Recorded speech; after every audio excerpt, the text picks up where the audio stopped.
quelle aventure humaine incroyable. On prend 2-3 coups de chaud de temps en temps. Ouais, rien ne s'est passé comme prévu. On avait chacun une accréditation personnelle qui nous permettait de rentrer dans le village. Pour le coup, on n'en avait que 3 et on était 27. Voilà. En fait, comme je dis, il y a les marques qui y étaient et il y a les marques qui n'y étaient pas. Et on y était. On est un partenaire parmi tant, et donc il a fallu comprendre comment eux fonctionnaient.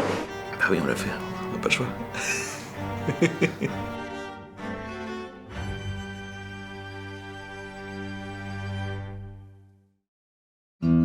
Le groupe Franck Darty, il devient supporter officiel de Paris 2024. Faisons ensemble de ce 2024 une année olympique, mais aussi une année de succès. Les JO, qu'est-ce qui s'est passé? En fait, on a eu un partenariat qui a été négocié avec le comité d'organisation des Jeux Olympiques. Et ce partenariat nous a ouvert le droit à différentes choses. Du coup, nous avons fourni la billetterie, tout le système de billetterie. On a équipé le village et les sites olympiques avec 27 000 produits, en gros et petits électroménagers à peu près. On a eu une boutique Fnac éphémère au sein du village des athlètes. Travailler avec des professionnels, on en a l'habitude, puisqu'on est la division qui gère les relations entre Darty, Fnac et les entreprises. Donc on a l'habitude de gérer ce type de clientèle. Après, les JO, ça a une saveur particulière. Il y a un côté sportif, le fait que ça soit à Paris fait que, fatalement, ça apporte encore une fois une fierté. C'est grisant. On a envie de se dire, tiens, c'est un dossier que je ferai jamais plusieurs fois dans ma vie. Ils ont demandé, les premières livraisons ont eu lieu au mois de mars 2024, si ma mémoire est bonne.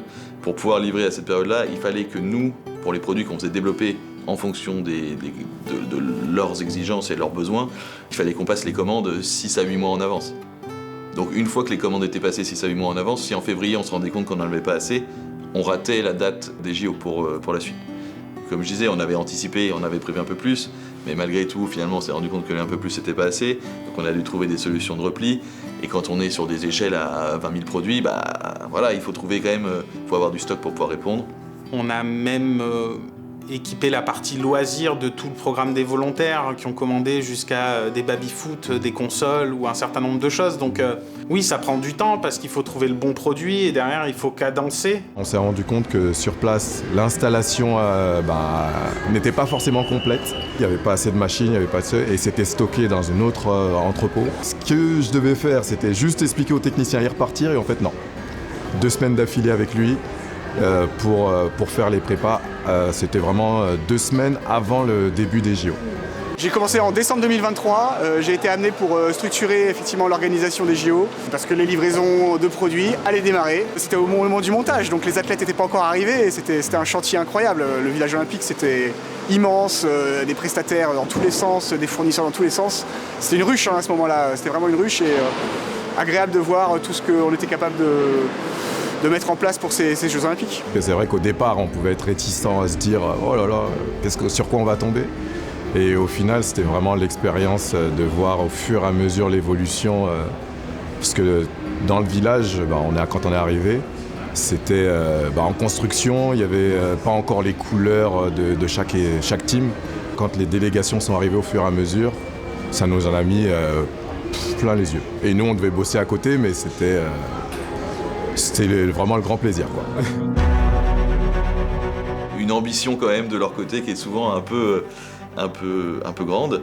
Et donc on a dû trouver une façon pour pouvoir avoir une boutique de petite taille qui a une offre de produits quand même relativement large et capable de réapprovisionner pendant les Jeux, de rentrer dans le village olympique, de faire venir. Pour une petite boutique, c'est des petits camions, donc faire venir des petits camions pour faire un peu de la petite épicerie. Ça a été un peu compliqué aussi, ce sujet-là, parce que finalement, pour quelque chose d'assez anecdotique, on a dû, tordre nos modèles, tordre nos process pour réussir à trouver quelque chose qui fonctionne. Moi, je suis arrivé au moment où on a commencé à dire qu'il fallait quelqu'un pour tenir cette boutique. C'est-à-dire que l'idée, c'était de dire, on fait participer au maximum les gens de Paris et d'Île-de-France parce que c'est un événement assez exceptionnel et qu'on ne reverra pas. Et on avait une boutique qu'il fallait tenir 7 jours sur 7, de 9h du matin à 21h le soir. Donc ça fait quand même une grosse amplitude. Donc ce que j'ai fait, c'est que j'ai mobilisé les équipes d'Île-de-France et qu'on a fait un appel à volontariat de tous les cadres d'Île-de-France. Il y a eu des gens de Bercy, puisqu'on est à Bercy ici évidemment, il y a eu Boulogne, il y a eu Vélizy, il y a eu Parly 2, il y a eu Cergy, Créteil, La Défense, Carré-Sénard, Paris-Nord, Noisy, Rosny, Val d'Europe évidemment, et puis Montparnasse, Forum et Thiais qui ont participé. On a installé les villages olympiques, on les a installés en 4 mois et on les a démontés en 6 semaines. Alors c'était prévu mais pas forcément dans un délai aussi court. Il a fallu coordonner en 6 semaines avec une coactivité qu'on n'avait pas forcément au montage. Donc ça a été un véritable défi, puisqu'on s'est retrouvé avec plein de corps de métier en train de vouloir démonter nos appareils et surtout les préserver. Alors nous, on a été intégrés dans le projet à la fin des JO à partir du démontage. Le challenge qu'on avait à réaliser pour le groupe, ça a été d'identifier les partenaires de confiance pour pouvoir reconditionner ces produits gros électroménagers. Donc on se parle de quand même 4000 pièces dans un temps très court pour qu'on puisse proposer les produits rapidement pour nos clients avec une qualité proche du neuf, parce qu'on a la chance de pouvoir proposer à nos clients des produits seconde vie avec une garantie de 2 ans et éligible à notre offre de service d'Artimax. Et bien sûr avec des prix attractifs, donc déjà pour proposer des prix intéressants pour nos clients et préserver la marge pour le groupe. Déjà voir le gros du projet, parce qu'en fin de compte on ne mesure pas la taille de la chose en fait. En interne, on devait tout coordonner entre ce qui rentre chez nous pour pas que ça reste trop longtemps, après les faire sortir, les faire reconditionner et après les faire livrer en entrepôt pour pouvoir les vendre à nos clients. Ouais, c'était bonne partie. Tout le monde a joué le jeu, tout le monde s'est impliqué, tout le monde s'est investi. C'est vraiment là où on a vraiment dû travailler tous ensemble et c'est là où on a vu qu'on avait vraiment une vraie cohésion en fait. Ça s'est pas toujours passé simplement parce que du coup chacun a ses problématiques et il faut qu'ils comprennent celles des autres. Et donc nous on a été facilitants sur des sujets, eux ils ont été facilitants sur d'autres. Et voilà en fait c'est ce mix qui a fait que on a pu avoir le résultat qu'on a aujourd'hui et d'offrir des beaux produits pour nos clients. Ouais c'était un peu chaud quand même. Paris 2024 devait rendre leur lieu, ils devaient vider c'était compliqué. On a estimé qu'on reconditionnerait environ 70% des produits, donc on s'est dit bon, on devrait revendre 3000 produits si tout se passe bien. Darty faisait déjà, mais là dans le contexte où c'est des produits qu'on avait loués en fait, au comité des Jeux Olympiques, c'était un process qui était encore différent.